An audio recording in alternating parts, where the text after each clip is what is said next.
homeless man helped a billionaire clean her car with nothing but a napkin. Yet what this billionaire did for the homeless man afterward was unimaginable, shocking everyone who witnessed it. In the middle of a glittering downtown street where billionaires glide in polished cars and homeless souls fade in the shadows, a weary homeless man with tired eyes and trembling hands approached a stunning white luxury sedan, not to beg but to help the billionaire woman inside. He didn't ask for money, didn't plead for food. Instead, this homeless man gently wiped dirt off her billionaire car window with the only thing he had, a torn napkin, while people laughed and recorded him. The billionaire woman inside, powerful, elegant, and untouchable in her billionaire world, watched in silence as this homeless man helped her, not out of desperation, but out of dignity and kindness. This billionaire had everything: power, status, wealth beyond imagination. But something about this homeless man's humility pierced deeper than any speech or diamond ever could. He was a homeless man with nothing. She was a billionaire with everything. But what she did for that homeless man after he cleaned her billionaire car with a napkin would rewrite both of their destinies in a way no one could predict. But why would a billionaire react that way to a homeless man's kindness? Who was this homeless man before the streets took him? And why did the billionaire's eyes suddenly fill with something far deeper than gratitude? Fear. Or recognition? Rain had washed the city clean the night before, yet the sidewalk still carried the heavy imprint of life. Discarded coffee cups, footprints, and silent, hurried dreams. At the edge of a bustling street in Los Angeles, where towering glass buildings reflected wealth like mirrors of another universe, sat Ethan Hale, a man with a rugged beard, sunken cheeks, and clothes that had seen months on unforgiving streets. He clutched a worn backpack, all he had left after life tore everything else from him. Ethan wasn't always a homeless man. Once he had led meetings in shiny conference rooms, laughed with colleagues, hugged his little girl goodnight. But life had sharp hands. A recession, a job loss, a medical emergency, and then the divorce he never emotionally recovered from. Everything slipped. Pride kept him from asking anyone for help. And life, indifferent, kept moving forward. He now sat in front of a coffee shop where wealthy patrons emerged with designer cups and hurried priorities. Some looked at him with pity. Most didn't look at all. Across the street, sleek engines purred. And then she arrived. A white Bentley Mulsanne glided in, elegant as snow on glass. The gold emblem shimmered. And stepping out was Ava Sterling, heir to Sterling Global Holdings, billionaire CEO and whispered legend in every boardroom.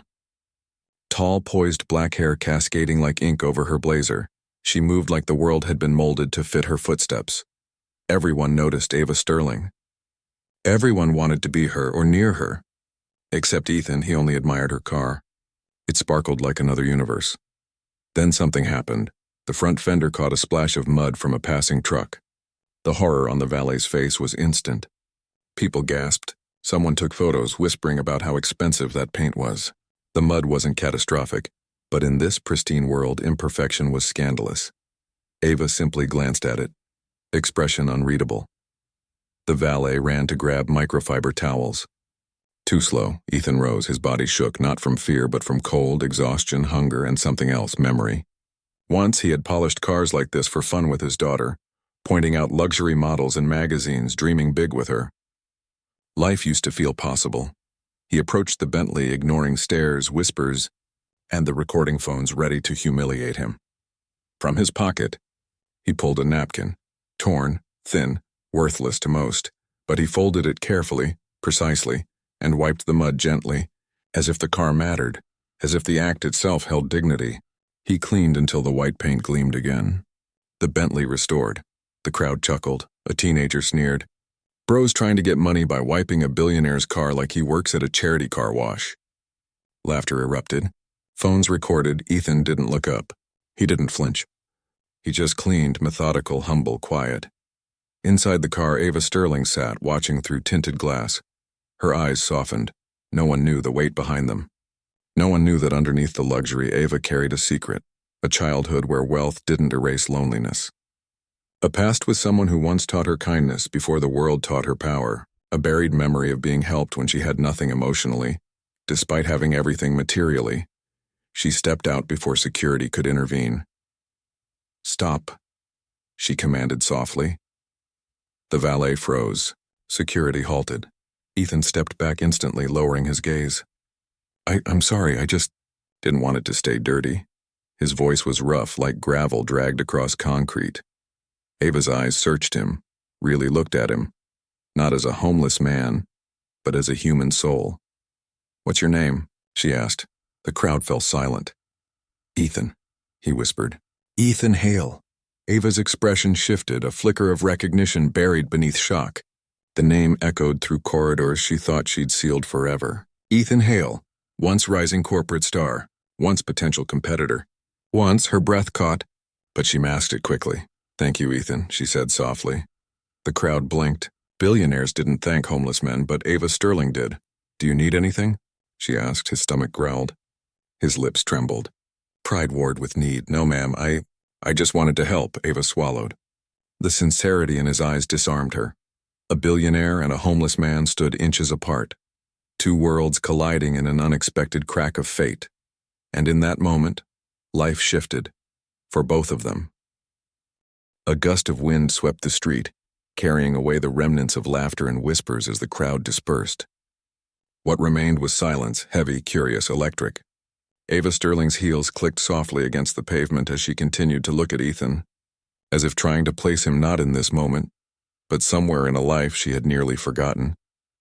Ethan shifted uncomfortably, gripping his backpack like it was a lifeline.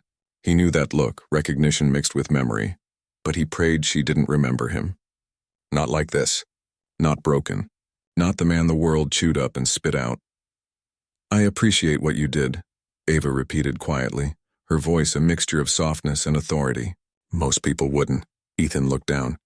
"Most people don't see cars like that dirty." A hint of a smile touched her lips. Not amusement, but understanding.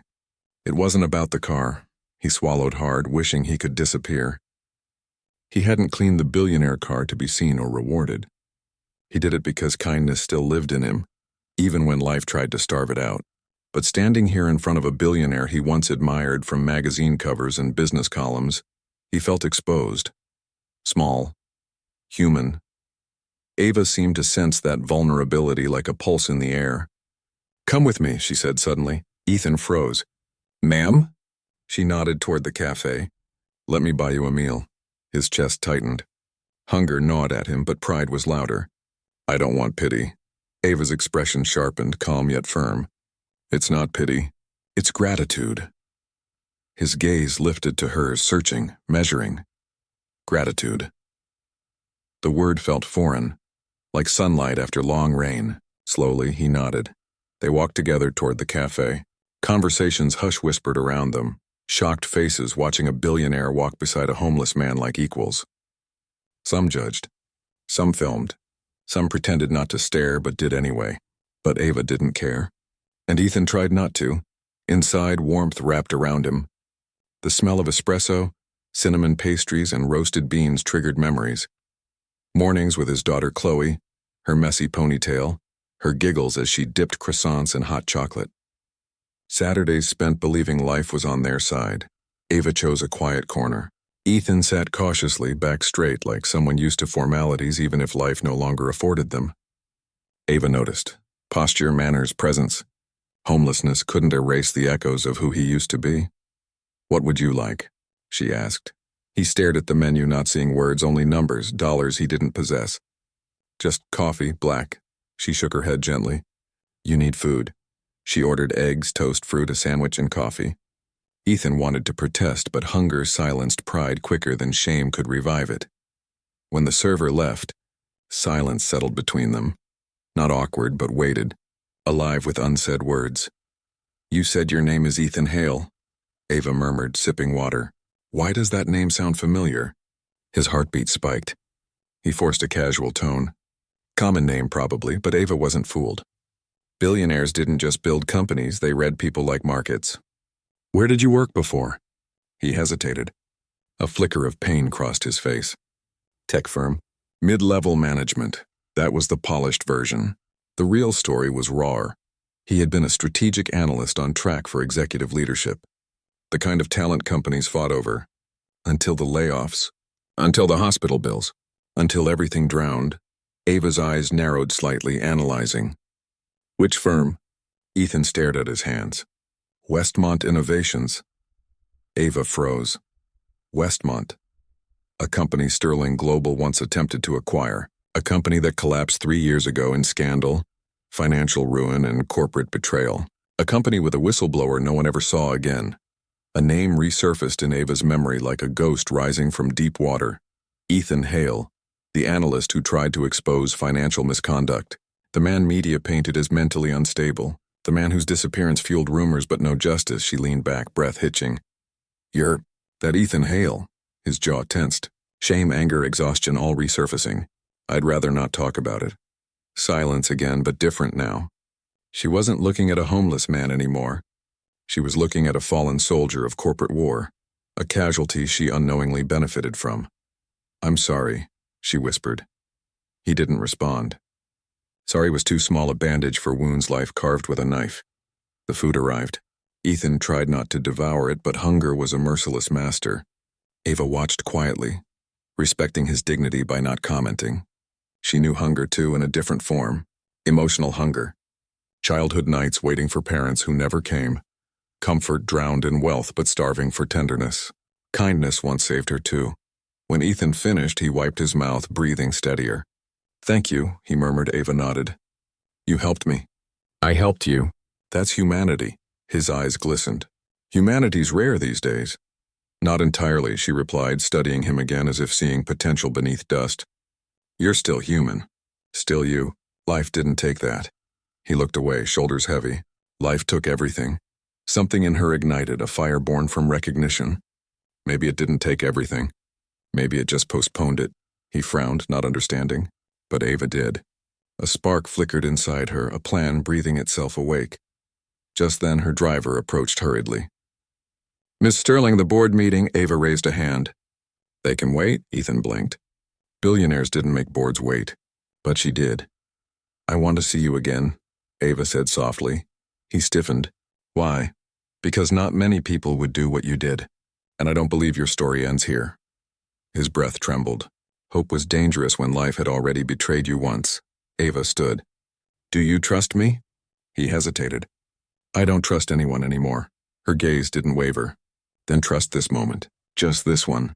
His chest tightened. Trusting moments was how hearts broke. But something in her voice, steady, warm, certain, cut through fear. "Okay," he whispered.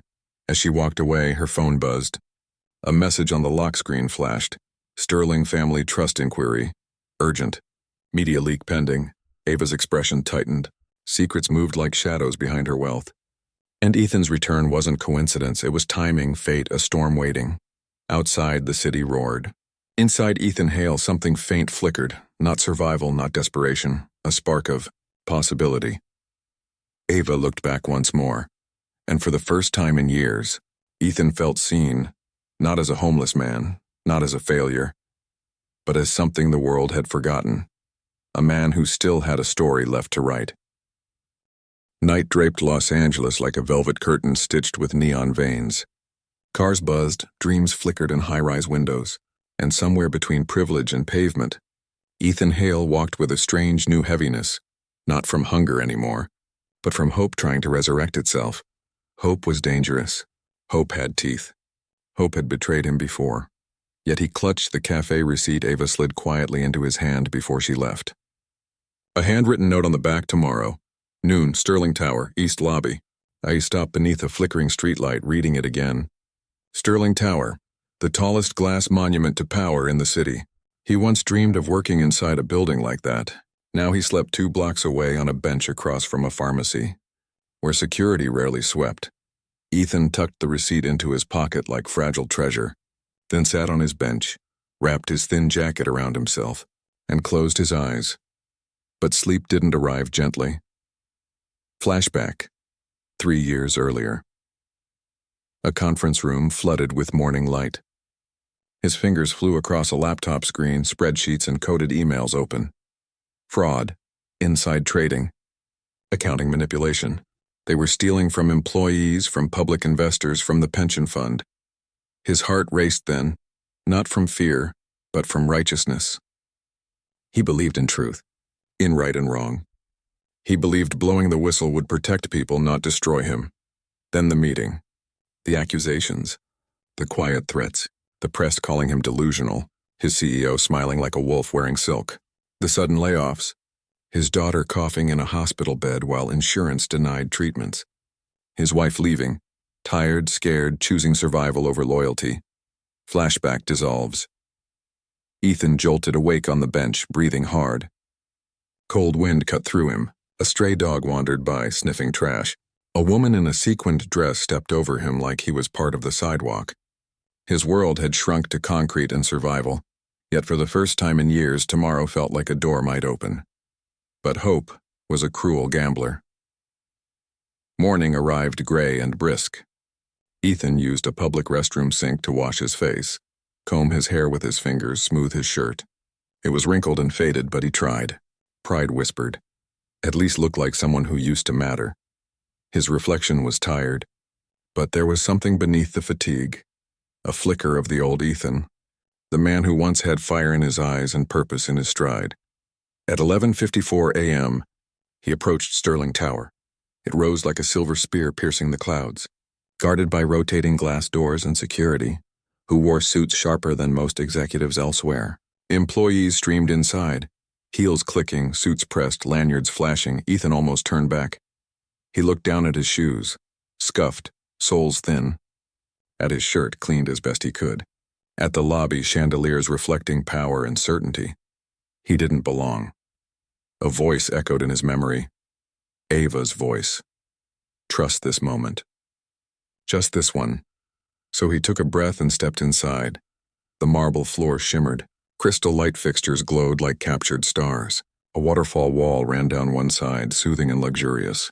Executives glanced at him, eyes flicking over his clothes. Some looked away quickly. Some frowned. A receptionist tensed, ready to intervene. Then she approached. Ava Sterling descended from the mezzanine like grace-made flesh. Tailored navy suit. Diamond bracelet. Eyes focused solely on Ethan, noticing him not as an intruder but as someone she expected. The lobby shifted. Conversations quieted. Cameras angled. "Ethan," she greeted warmly, every eyebrow in sight lifted. He swallowed. "Ava, Miss Sterling, I wasn't sure you meant it," her gaze softened. "When I say something, I mean it." He nodded, trying not to look overwhelmed by the space, the stairs, her presence.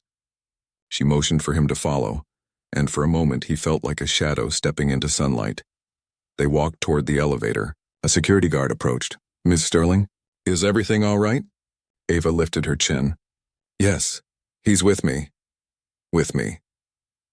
2 words, yet they wrapped around Ethan like armor. Inside the elevator, silence hummed. Ava pressed the 48th floor button, executive level. Ethan's heart thudded. "Why am I here?" Ava watched the elevator doors close, trapping them in rising silver. "Because I believe in redemption," she said softly. "And I believe in unfinished stories," he blinked. "You don't even know my story," Ava met his eyes. "I know enough. And I know when a good person gets swallowed by a corrupt system." His throat tightened. "Why help me?" Ava inhaled slowly, the corporate composure cracking. "Because once, when I was young and painfully lonely, someone helped me when they didn't have to. A janitor at one of my father's offices. He gave me books, encouragement, purpose. He told me wealth means nothing without humanity." A shadow crossed her face. He died without anyone ever thanking him properly. I swore if I ever saw kindness again where the world ignored it, I wouldn't make the same mistake twice. Silence thickened between them. Ethan's chest ached, not from hunger or shame, but from the unfamiliar weight of being valued. "Ethan," Ava said quietly, "I want to offer you an opportunity, not a handout. A path," he exhaled shakily. "What kind of path?" The elevator chimed. Doors opened to a sweeping executive floor. Glass offices, modern design, a view that stole breath. Ava faced him fully. "A chance to reclaim your life. To use your mind again. To be who you were meant to be before the world broke you." His vision blurred as emotion surged. "Why me?" Ava smiled faintly. "Because you cleaned a billionaire car with a napkin when no one was watching, just to do the right thing. And anyone who chooses dignity in the dark deserves light." Ethan didn't speak. Couldn't. His lungs felt too full, his chest too tight. Ava extended her hand, not as a billionaire, not as a savior, but as a human being offering respect. "Your story isn't over, Ethan Hale." His hand shook as he reached for hers, but just before he touched it, a voice boomed across the executive floor. "Ms. Sterling, we have a problem. The media. They're running a story about your connection to the Westmont whistleblower." Ethan froze. Ava's eyes widened, not in fear, but in realization. This wasn't coincidence. Someone knew Ethan was back, and they wanted war. The room froze as the words sliced through the air like cold steel. Media. Westmont whistleblower. Connection. The world Ethan had avoided. The world that devoured him once had found him again, and this time it wasn't whispering. It was shouting. Ava turned slowly toward her executive assistant, Daniel, nervous, holding a tablet glowing with headlines. Breaking. Billionaire Ava Sterling linked to disgraced Westmont whistleblower rumors of private meeting raise questions. Another headline flickered beneath. Sterling empire in jeopardy? Shadow deal speculation tied to disgraced ex-analyst Ethan Hale. A photo of Ethan entering the building, taken only minutes ago, was already viral. Ethan felt the floor tilt. Memories surged like a tidal wave. Reporters chasing him, cameras in his face, accusations, humiliation, collapse. His breath shortened. The walls seemed to narrow. Ava glanced at the screen, then at Ethan. Her expression did not crumble. It hardened, sharpened, crystallized. Where others saw threat, she saw a battle line. Her voice was steel wrapped in silk. "Who leaked this?" Daniel swallowed. "Corporate blogger. Anonymous source. Timing is suspicious." Suspicious? No, strategic, deliberate. Someone powerful didn't want Ethan cleared. Someone didn't want Ava helping him. Someone feared what truth resurfacing might reveal. Ava inhaled deeply and spoke not to Daniel, but to Ethan. "We go forward, not backward." His voice shook. "Ava, this story, it can ruin you." She stepped closer, her presence grounding him like gravity. The only thing that ruins a person is silence when the truth begs to speak. Ethan's eyes trembled. He had spent years drowning in silence, in abandonment, in humiliation, but Ava stood before him unwavering, like a fortress carved from conviction. "Come with me," she murmured. They moved to her office, a sweeping space of glass and sky, city below, horizon ahead. Ava shut the door softly and turned to him. "Ethan," she said, voice low but burning. "I didn't bring you here to pity you or hide you. I brought you to reclaim the part of your life stolen from you." He shook his head. "They'll tear you apart." Ava stepped closer, meeting his fear with fire. "Let them try." Her phone buzzed. "Board emergency call." Red alert. Ava silenced it. "You have two choices," she continued. "Walk back into the shadows or stand with me and face this storm head on." Ethan's throat tightened. "Why would you risk everything for me?" Ava's gaze softened, then deepened, like she wasn't looking at him but into him. "Because once upon a time someone risked believing in me when I felt worthless. Because humanity matters more than headlines. And because I know what they did to you was wrong." Emotion broke through Ethan's guarded voice. "I lost everything, and you survived," Ava whispered. "That makes you extraordinary." Tears threatened. He fought them. "What if helping me destroys you?" A faint smile. "Then I fall with integrity. But I don't think I will." Ethan's chest burned. Years of hopelessness cracked. Someone fighting for him? His story mattered again? He mattered again? Silence held them, powerful, alive. Ava finally spoke. "Tell me something. If I stood in front of the world right now and defended you, would you stand with me?" His breath trembled. "I'm tired of running." "Good." Her eyes gleamed. "Then let's stop running." A knock at the door. A young associate, breathless. "Mrs. Sterling?" "The board is demanding answers. Press fans are downstairs. The internet's exploding." Ava nodded calmly. "Prepare the screening room. I'll make a statement." The associate blinked. "Now?" "Now." He hurried off. Ethan stared at her in disbelief. "You're really doing this?" Ava placed a hand lightly on his arm. "Ethan Hale, you cleaned a billionaire car with a napkin out of dignity. You didn't ask for anything. You didn't expect anything, but you deserved everything they stole from you." She took a breath, voice deepening. "I am not saving you. I am standing beside you." His voice cracked. "I don't know if I'm ready." Ava squeezed his arm. "You don't have to be ready. You just have to walk with me." Minutes later, they entered the media room, lights blazing, cameras humming like vultures and angels both. Executives and advisors hissed warnings, urging Ava to distance herself. to deny involvement to preserve her empire. Ava ignored them. She and Ethan stepped forward. Side by side, gasps, flashbulbs, murmurs.